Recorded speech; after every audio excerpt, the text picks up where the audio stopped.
A paz do Senhor, amada igreja. Vamos dar início a mais uma aula da nossa escola bíblica dominical? Hoje nós iremos abordar o capítulo 5 da nossa revista.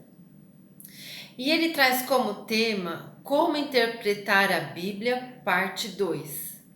Antes de darmos início, nós iremos ler Mateus capítulo 5, versículos de 17 a 20. E esse texto servirá para a meditação da amada igreja. Amém? Não cuideis que vim destruir a lei ou os profetas. Não vim abrogar, mas cumprir.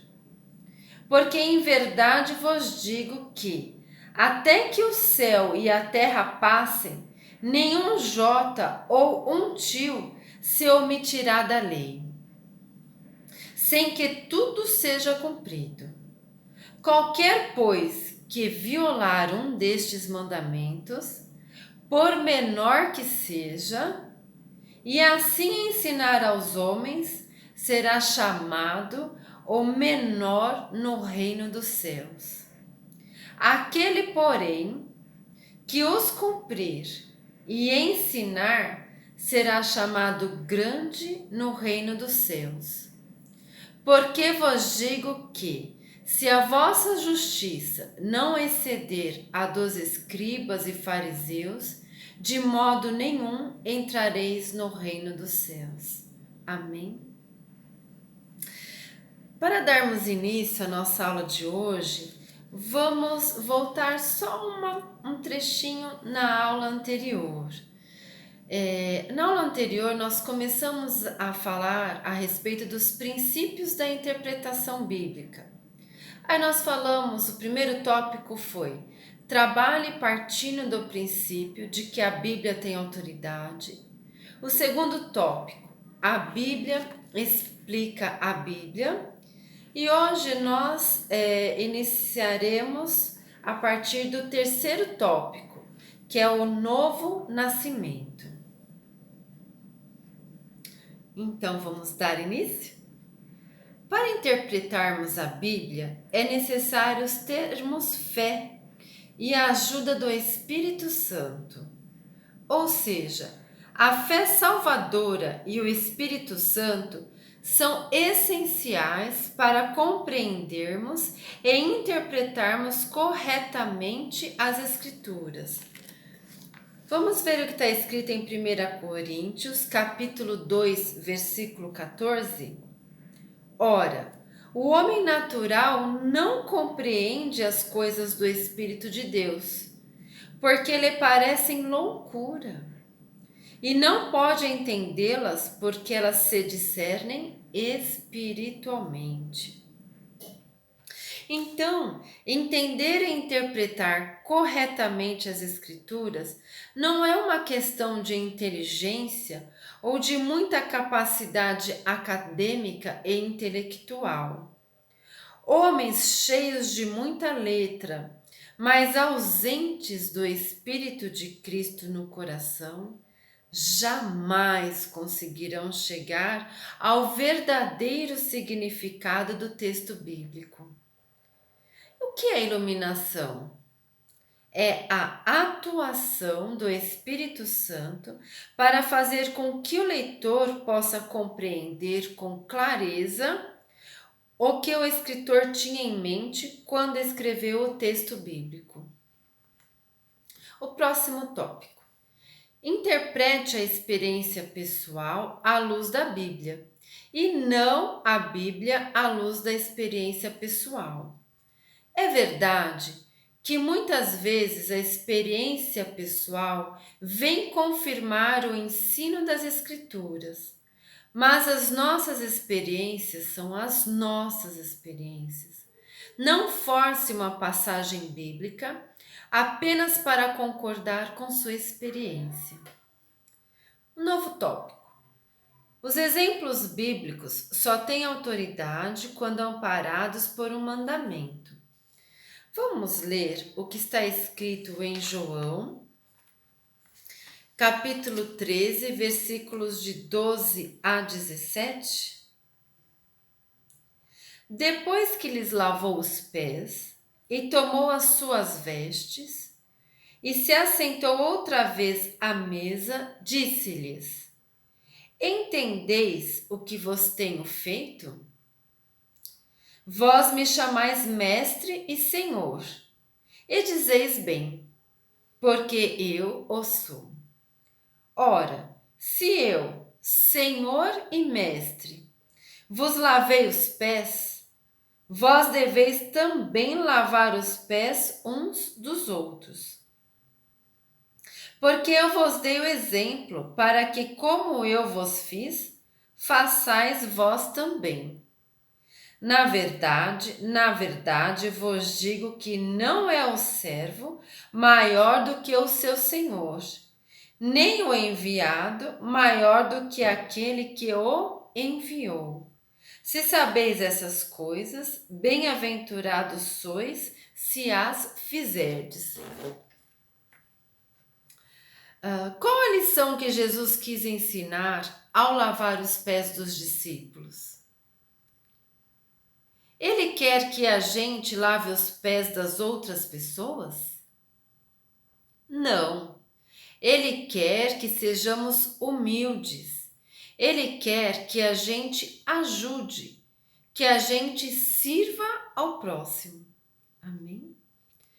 O novo tópico. A escritura tem somente um sentido e deve ser tomada literalmente. Muitas vezes, as pessoas questionam a veracidade da Bíblia. Elas colocam em dúvida se a passagem é literal porque não querem obedecer a ela. Algumas preferem interpretar a passagem figuradamente. Há textos na Bíblia que são escritos de forma figurada. Porém, a interpretação é bem clara. Vamos ver o que está escrito em Marcos, capítulo 9, versículos de 42 a 48. E qualquer que escandalizar um destes pequeninos que creem em mim, melhor lhe fora que lhe pusessem ao pescoço uma mó de atáfona e que fosse lançado no mar. E se a tua mão te escandalizar, corta-a. Melhor é para ti entrares na vida aleijado do que tendo duas mãos ires para o inferno, para o fogo que nunca se apaga, onde o seu bicho não morre e o fogo nunca se apaga. E se o teu pé te escandalizar, corta-o. Melhor é para ti entrares coxo na vida do que tendo dois pés seres lançado no inferno, no lago que nunca se apaga, onde o seu bicho não morre e o fogo nunca se apaga. E se o teu olho te escandalizar, lança-o fora. Melhor é para ti entrares no reino de Deus com um só olho do que tendo dois olhos, seres lançados no fogo do inferno, onde o seu bicho não morre e o fogo nunca se apaga. O termo inferno aqui usado é literal. Sem santificação, ninguém verá a Deus. É necessário crucificar a carne. Mas Deus, nessa passagem que acabamos de ler, não está mandando a gente amputar uma parte do nosso corpo. Amém? Um outro tópico. Interprete as palavras no sentido que tinham no tempo do autor. Você não conseguirá fazer isso sem a ajuda de um dicionário bíblico, enciclopédia teológica ou comentário. Muitas vezes, a palavra usada no texto bíblico tem um sentido diferente do que é usado hoje. Além disso, existe o contexto do texto. Isto é, uma mesma palavra pode ter um significado diferente quando usado em outra circunstância. Por exemplo, a palavra fé em Romanos 14:23. Vamos ler a passagem. Mas aquele que tem dúvidas, se come, está condenado, porque não come por fé, e tudo o que não é de fé é pecado. Aqui, a palavra fé significa consciência tranquila. Agora vamos ver o que está escrito em Hebreus 11:1. Ora, a fé é o firme fundamento das coisas que se esperam e a prova das coisas que não se veem. Nessa passagem, o autor explica o que é fé. Então, fé teve significados diferentes em contextos diferentes. Amém? Outro tópico. Interprete a Escritura dinamicamente.